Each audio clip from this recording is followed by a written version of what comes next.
미국의 리더십 전문가인 스티븐 코비가 쓴 원칙 중심의 리더십이라는 책이 있습니다. 이 원칙 중심이라는 말은 법과 원칙에 따라 모든 일을 행해야 된다 하는 것입니다. 원칙 중심의 생활을 할 때 우리 삶이 편안하고 결실이 있는 겁니다. 예를 들어서 농사 일을 보면은 농사는 봄에 씨를 뿌리고 여름에 가꾸고 가을에는 거둡니다. 이건 자연 법칙이고 우주 법칙이며 불변의 법칙이죠. 이 불변의 법칙을 따라 살아가는 것이 원칙 중심의 삶이 되는 겁니다. 또 축구 얘기를 들으면은 축구는 이제 손으로 볼을 만지면 안 됩니다. 발로, 머리와 발로만 차야 됩니다. 손으로 잡으면은 반칙이 되고 퇴장이 되죠. 무질서해집니다. 그래서 모든 것은 법과 원칙을 따라서 살아갈 때 질서가 있고 좋은 결과가 있다.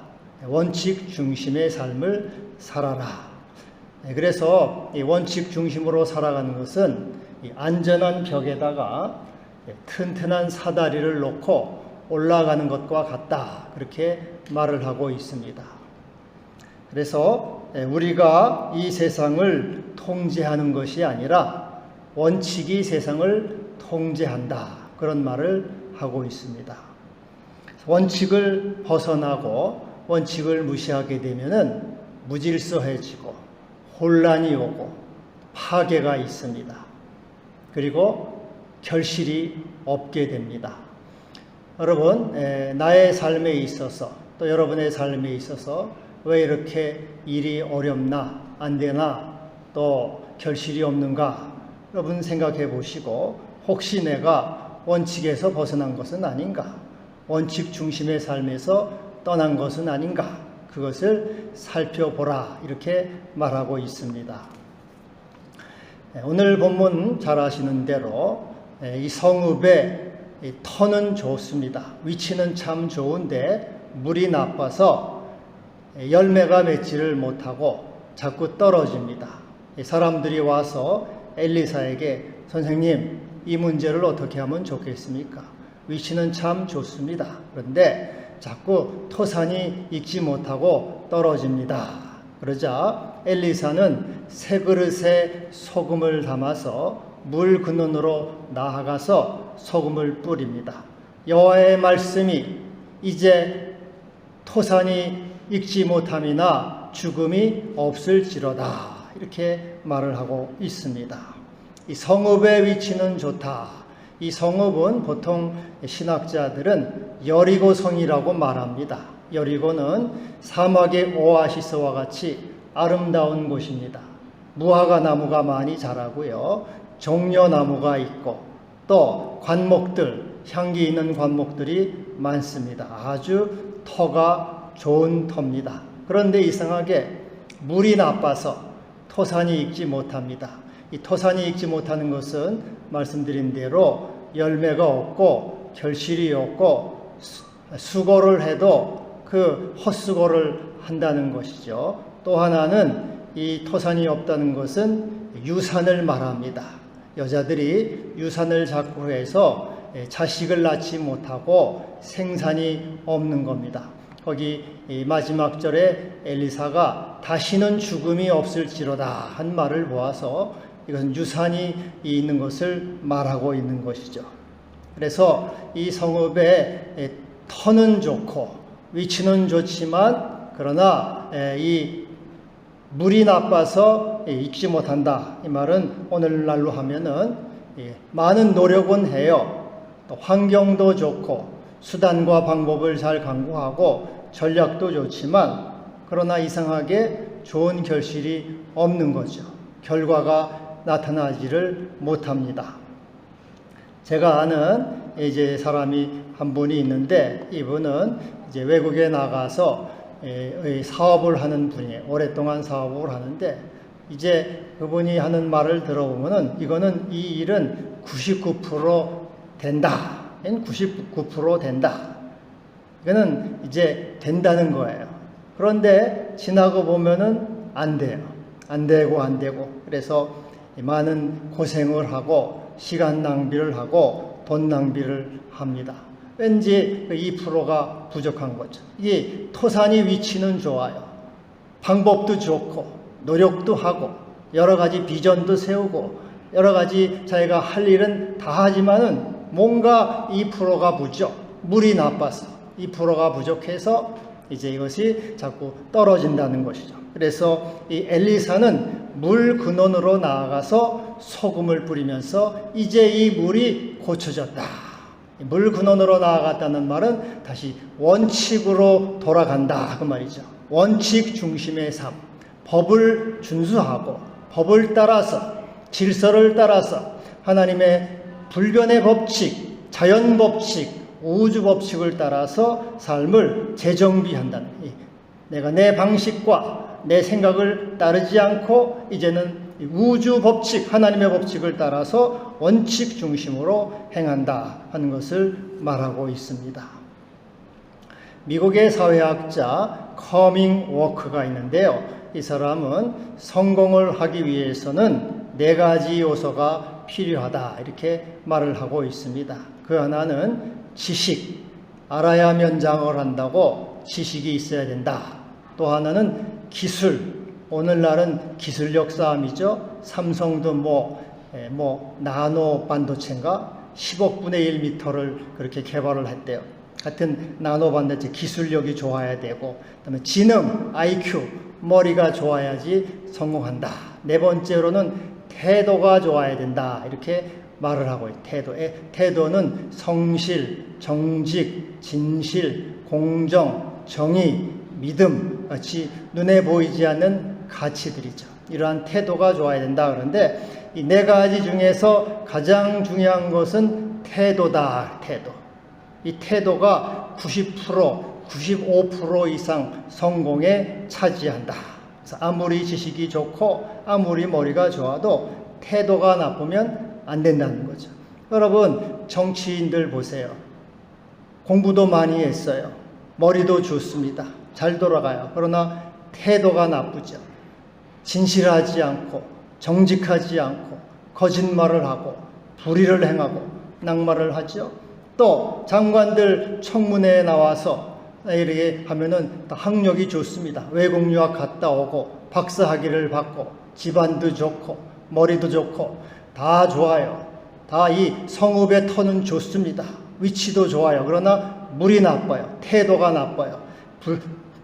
불법 위장 전입을 하고 또 부동산 불법 투기를 하고 자식들 이렇게 이 자식들에게 불법을 행해서 이 태도가 나쁘고 물이 나쁨으로 그 사람이 낙마를 하고 좋은 결실을 못하는 거죠. 그래서 원칙 중심의 삶, 원칙을 벗어나는 삶은 우리가 많이 노력을 하고 애를 쓰고 또 거기에 여러 가지를 쏟아부어도 결국은 헛수고를 하고 토산이 익지 못하고 열매 맺음이 없다 하는 것입니다. 그래서 이 시편 128편에 보면은 여호와를 경외하는 자에게는 손이 수고한 대로 먹을 것이라. 여러분, 손이 수고한 대로 먹는 은혜가 있기를 바랍니다. 주님을 경외하는 자에게는 손이 수고한 대로 먹게 하고 내가 수고한 대로 거두게 하고 수고한 대로 맺게 하는 은혜가 있게 하신다 말씀하고 있습니다. 여러분, 우리에게 있어서 원칙으로 돌아가고 원칙 중심으로 산다는 말은 무엇일까요? 어떻게 하는 것이 우리가 원칙으로 돌아가는 것입니까? 이것은 구약에 있어서 하나님께로 돌아가는 것입니다. 호세아 6장 1절 오라 우리가 여호와께로 돌아가자. 그가 우리를 찢으셨으나 도로 낫게 하실 것이요 치셨으나 싸매어 주실 것입니다. 돌아가자. Return to the law. 돌아간다는 것은 회개를 말하는 것이죠. 방향 전환입니다. 방향 전환. 나의 이 방법과 나의 지식과 나의 경험과 나의 생각을 따라 살아갔던 것을 방향을 바꿔서 이 하나님의 말씀을 따라서 하나님의 의를 따라서 하나님의 인도를 따라서 겸손하게 살아가는 것. 그러면은 찢으셨으나 도로 낫게 하시고 치셨으나 싸매어 주실 것이라. 회복이 있고 치유가 있고 결실이 있다 하는 것입니다. 또 신약에 있어서는 우리 주님 안에 거하는 것입니다. 주님과 연합하는 것이죠. 요한복음 15장 5절 나는 포도나무요 너희는 가지라. 그가 내 안에 내가 그 안에 거하면 사람이 열매를 많이 맺나니 나를 떠나서는 너희가 아무것도 할 수 없습니다. 여러분, 이 원칙으로 살아가는 삶은 주님 안에 거하는 삶이요 주님과 연합하는 삶이요 그럴 때 열매를 많이 맺는다. 온전해지고 풍성해지고 충만한 은혜가 있다고 말씀하고 있습니다. 여러분, 이러한 은혜가 있기를 바랍니다. 스위스의 내과 의사 폴 추니어가 있는데요. 이 사람이 창조적인 고통이라는 책에서 인간은 두 종류의 사람이 있다 이렇게 말을 하고 있습니다. 하나는 비판적인 인간, 매사에 비판하고 불평하고 탓을 하는 사람이죠. 내가 질병에 걸렸거나 실패를 하거나 가난하거나 실직을 하거나 외로움을 당할 때 탓을 하는 거예요. 이 조상 탓이다. 부모 탓이다. 부모가 재산 많이 안 불려줘서 그렇고 부모가 나를 건강하게 안 낳아줘서 그렇고 부모 탓이다. 자꾸 이렇게 탓을 하는 사람. 이 탓을 하는 사람은 발전성이 없잖아요. 남만 타니까 앞으로 나갈 수가 없어요. 성장과 발전이 없습니다. 또 하나의 사람은 윤리적 인간이 있다. 윤리적 인간은 책임적인 존재입니다. 이게 다 내 잘못이야. 내가 잘못해서 병난 거고 내가 잘못해서 실수한 거고 내가 잘못해서 외로운 거지 다 내 탓이야 하고 자기의 책임을 자기 책임으로 돌리는 것이죠. 이러한 것이 바로 원칙으로 내 잘못 하나님께로 돌아가서 회개하고 내가 이제 내 정욕과 내 생각으로 살아왔습니다. 그러나 이제는 주님의 말씀을 따라서 원칙을 따라서 중심을 지키겠습니다. 내가 지금까지 주님을 떠나서 내 재주와 내 기술로 해보려 했지만은 아무런 결실도 얻지 못했습니다. 이제 주님 안에 거해서 주님과 연합하고 주님과 동행함으로 주님의 은혜를 입고 주님의 사랑 가운데 살아가는 그러한 사람이 되겠습니다. 생수의 근원이신 주님께로 나아가서 그 삶이 새로워지고 풍성해지고 충만해지는 은혜를 갖게 되는 것입니다. 할렐루야. 어떤 목사님이요, 이제 수요 예배인지 하여튼 새벽 기도인지 이제 바삐 차를 몰고 교회로 이제 가는 중이에요. 가는데 앞에서 차 한 대가 자꾸 방해를 해요.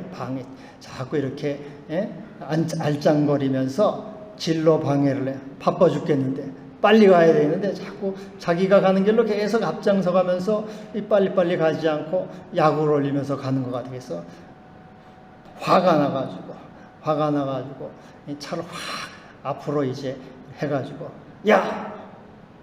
너 내려! 하고 이제 소리를 질렀어요. 예배 인도하러 가는데 성질이 나가지고. 근데 이제 그래서 그 안에서 사람이 내리는데 보니까 자기 교회 집사님이네. 아주 망신을 당했어요.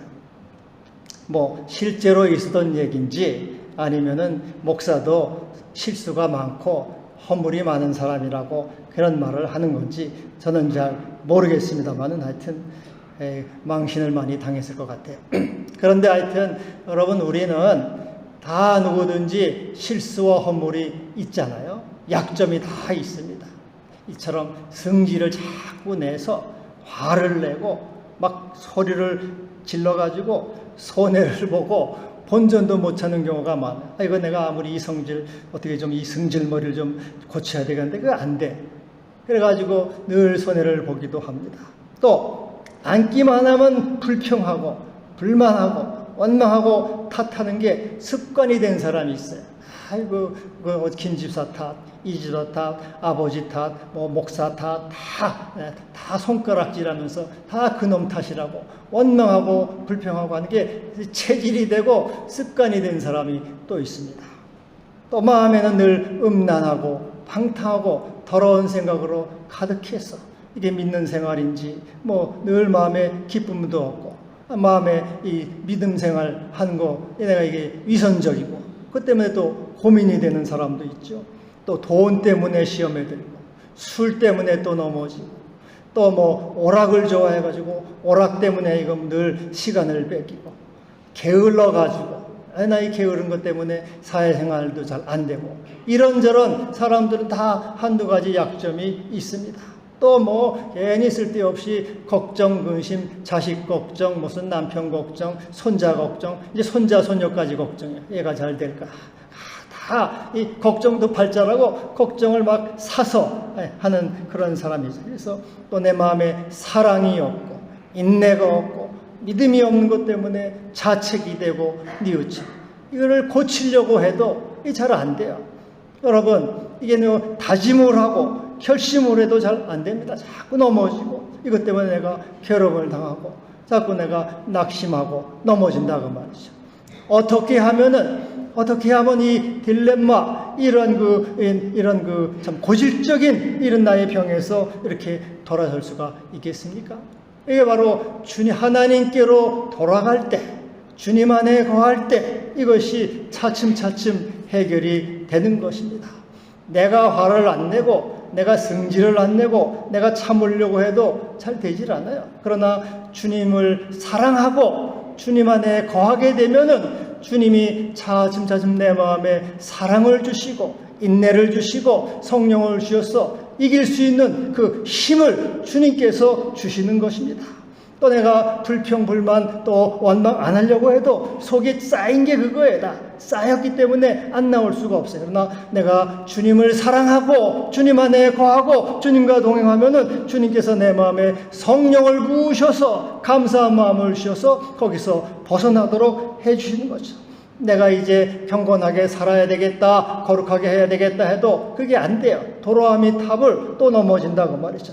그러나 주님 안에 거할 때, 주님과 함께 할 때 주께서 내게 이길 수 있는 힘을 주시고 피할 길을 내사 능히 감당하게 하시는 겁니다.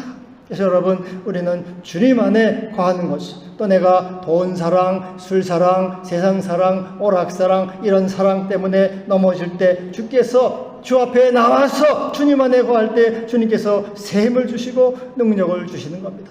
이는 힘으로 되지 아니하고 능으로 되지 아니하고 여호와의 신으로 되느니라.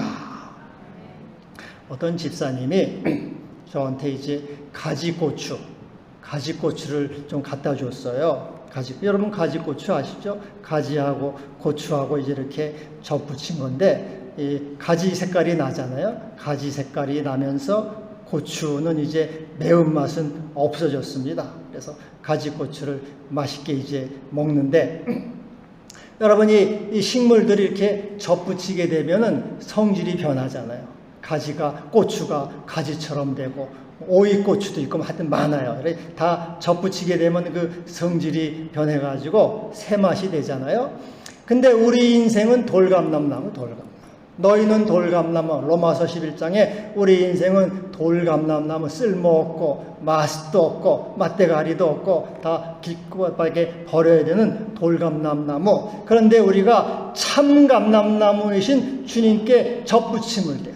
주님께 접붙이게 되면은 우리 그 진액이 이렇게 돌감나무의 가지에 올라와 가지고 그것이 이제 새로운 그것도 참감나무가 된다고 말이죠. 그래서 우리가 예수 안에 거하고 예수와 동행할 때 우리가 예수의 마음을 갖게 되고 예수의 성품을 갖게 되고 예수의 사랑을 갖게 되는 거죠.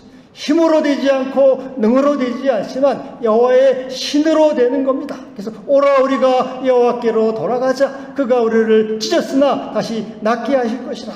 그 안에서 풍성한 생명이 있게 되는 것입니다. 그래서 소금을 이렇게 뿌렸다 하는 것은 이제 소금이라는 것은 소금 언약, 구약에서는 소금 언약이죠. 소금 언약은 변치 않는 언약을 말해요. 변치 않는. 내가 이제 주님을 떠나지 않겠습니다. 주님을 벗어나지 않겠습니다. 주님과 연합해서 살겠습니다. 다짐하고 주 안에서 거하는 거죠. 소금을 뿌려서 주님 안에 거하고 주님과 함께 동행하는 그러한 생활을 하는 것입니다. 내가 영원히 주님을 떠나지 않고 주님의 사람으로서 주님의 사랑과 생명과 은총 안에 거하겠습니다. 이렇게 다짐하고 소금을 뿌리고 주의 은총을 구하는 것이죠. 그때 이 엘리사가 말하죠. 이제 내가 이 물을 고쳤으니 다시는 토산이 익지 못함이나 열매 맺지 못함 죽음이 없으리라. 여러분, 우리가 주님께로 나아갈 때, 또 주님을 의지할 때 주님이 우리에게 말씀해 주십니다. 내 믿음이 너를 구원하였느니라. 내 믿음대로 되라. 그리고 내가 너의 내죄 사함을 받았느니라. 평안히 가라 말씀하시면서 이제 너에게 다시는 열매 맺지 못함이나 죽음이 없으리라. 네 모든 죄를 사하고 허물을 사하고 이제 너는 다시 풍성하고 온전한 삶이 되리라. 우리 주님께서 이렇게 말씀해 주실 것입니다. 여러분, 우리 주님 안에 거할 때 우리 주님이 풍성함과 충만함으로 채워주시고 또 우리를 온전히 지키시고 보호하시고 인도해 주십니다. 내가 여호와를 나의 힘이 되신 여호와여 내가 주를 사랑하나이다. 여호와는 나의 반석이시요 나의 요새시요 나를 건지시는 이시요 나의 하나님이시요 나의 피할 바이시요 나의 방패시요 나의 구원의 뿌리시요 나의 산성이시로다. 주님 안에 돌아갈 때 주님께서 여러분의 삶을 풍성하게 하시고 온전하고 성숙하게 하시며 또 주님이 구원의 뿔과 방패로 지키셔서 모든 환난을 면케하시고 평안과 안정을 주실 줄을 믿습니다. 기도하겠습니다. 하나님 아버지, 감사합니다. 부족한 모습으로 나와왔습니다. 이제 주님 안에 나와서 돌감람나무인 우리가 창감람나무인 주님께 접붙여서 새로운 생명이 되었습니다. 예수 생명, 예수 능력, 예수 마음을 주심을 감사합니다. 날마다 새로워져서 온전하고 충만하고 거룩하고 또 열매 맺는 생이 되게 하심을 믿고 감사드립니다. 영광 받아 주옵소서. 예수님의 이름으로 기도하옵나이다. 아멘.